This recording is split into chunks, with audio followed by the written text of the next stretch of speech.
Նախ, եթե խոսենք ընդհանրապես հայ հասարակության ներկայացնելու մասին, պետք է փորձենք հասկանալ, թե ինչ շերտեր կան մտածողության, ինչ շերտեր կան հայ հասարակության մեջ։ Կա մի շերտ, որին ասում ես ռուս, ինքը ամեն հայհոյանք ընդունակ է հնչեցնելու։ Այսինքն միայն Ռուսաստան բառը, միայն հայ-ռուսական հարաբերություններ արտահայտությունը ունակը նրա մեջ ուղղակի բնազդային, չասեմ կենդանական, բայց բնազդային արձագանք պայմանական ռեֆլեքս առաջացնել եւ սկսի հայել ռուսներին, Ռուսաստանի իշխանությանը։ Վստահ լինելով, որ Հայաստանի եւ հայ ժողովրդի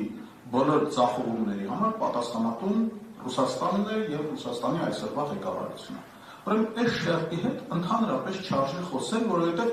իրենք գիտեք ինչ մակարդակում են։ Ես ռուսին չեմ սիրում։ Այսինքն սենց արտահայտություն անողը քաղաքական մտածողությունից, ընդհանրապես մտածողությունից երևի կիլոմետրերով, հազարավոր կիլոմետրերով հեռու է։ Որովհետեւ երբ որ խոսում ես քո պետության մասին, դու պետք է գնահատես կոնկրետ տարածաշրջանում քո պետության, քո ժողովրդի հնարավորությունը եւ նրա դիմակայած մարտահրավերները, ռիսկերը։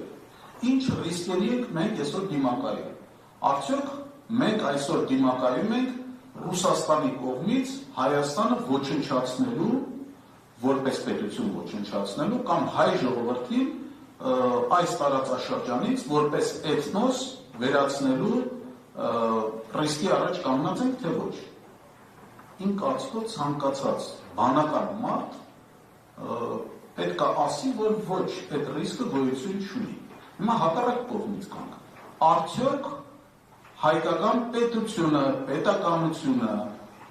կանգնած են մի մարտահրավերի առաջ, որ Թուրքիան եւ Ադրբեջանը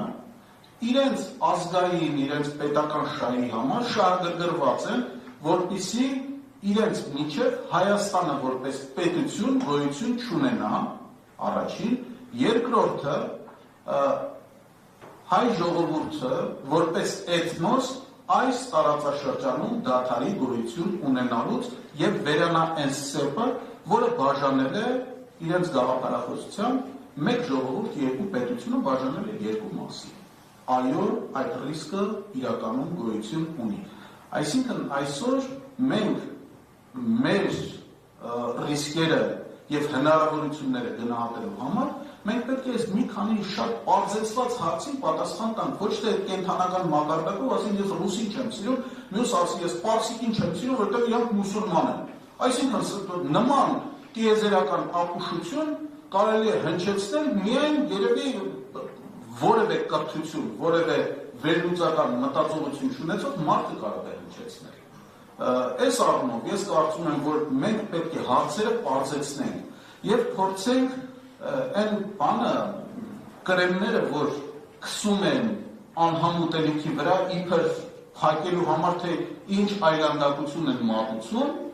այդ կրեմներից մաքրենք այս քպեական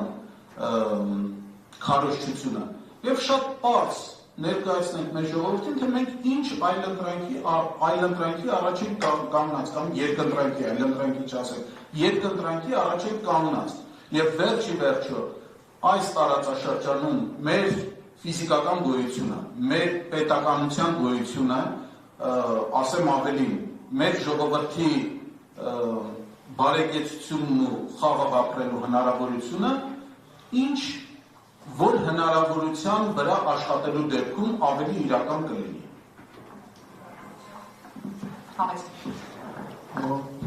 Ես երկու բանից